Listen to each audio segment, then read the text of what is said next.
seems increasingly likely debt-to-income ratio loans will be introduced, with Finance Minister Bill English saying he is in talks with the Reserve Bank right at the moment. The Reserve Bank have sought counsel with him on this.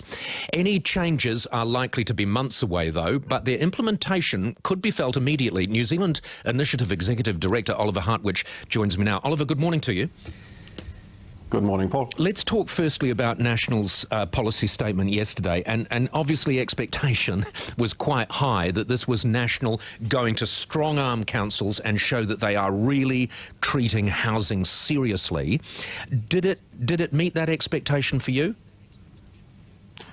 Not quite, and I watched Nick Smith on your program yesterday, and he admitted himself that he was not really confident it was a silver bullet he was firing at the housing market. Well, I think he wasn't even firing a blank, because on its own, the National Policy Statement is really just business as usual for Auckland Council. It basically forces the Council to pay some attention to housing affordability. Well, that's fair enough. What it should have done is actually should have considered abolishing the rural urban boundary, as Labour said in Parliament yesterday. And once they have done that, they of course have to deal with the infrastructure issues. There is about a $17 billion requirement to finance infrastructure, and on that, the National Policy Statement didn't say anything. Well, and the odd thing is, I mean, they start talking about, you have to have an eye to the future. You have to have an eye for, if you like, oversupply, surplus supply of sections. But where are the checks and balances there? How will the government be able to measure to any great degree in the short term whether the council have done that?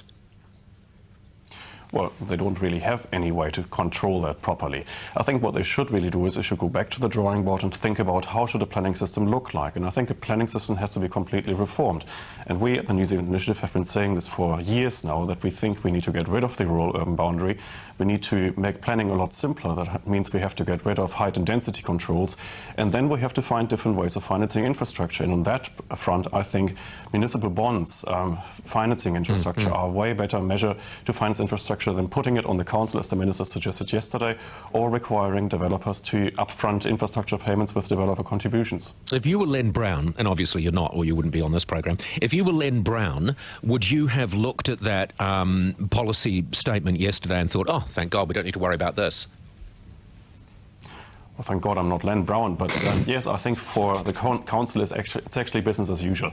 They might have been very worried about the announcement from the Prime Minister a week earlier that something is going to come and it will be a national policy statement forcing the council to do anything. Well, yesterday actually I think there was a sigh of relief within Auckland Council, because basically what the government said, it's business as usual. Well, it was almost a national policy backdown, really, wasn't it? OK, let's talk about debt-to-income ratios. Well, the government can't even agree that it's a housing crisis. No, exactly. It's a challenge when it's actually totally clear, yes. Yeah. The Reserve Bank obviously disagree with the government on that. They believe that more action has to be taken. We've seen them take some already.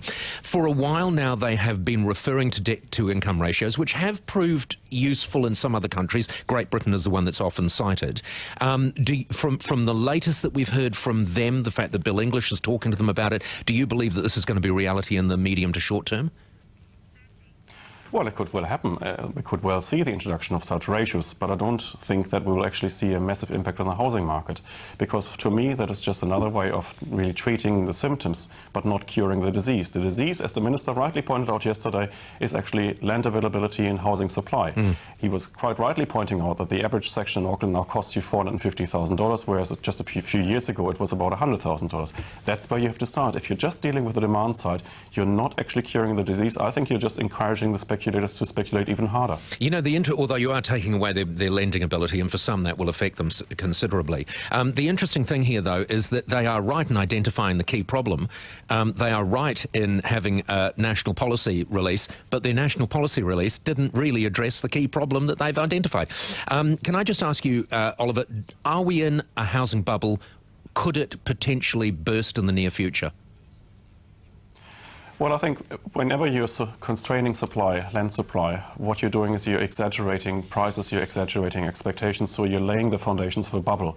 What you can't really say is whether it's a bubble until it's burst, because it's really hard to pick bubbles anytime. I think what we can definitely say is that with the current policy settings, of course, we're making bubbles much more likely. Yeah, and I think the burst is much more likely. I think that the soft landing, which we were all hoping for, is looking less likely. Oliver Hartwich, New Zealand Initiative Executive Director. Again, thank you so much for your analysis, and I'm glad you're not Len Brown too.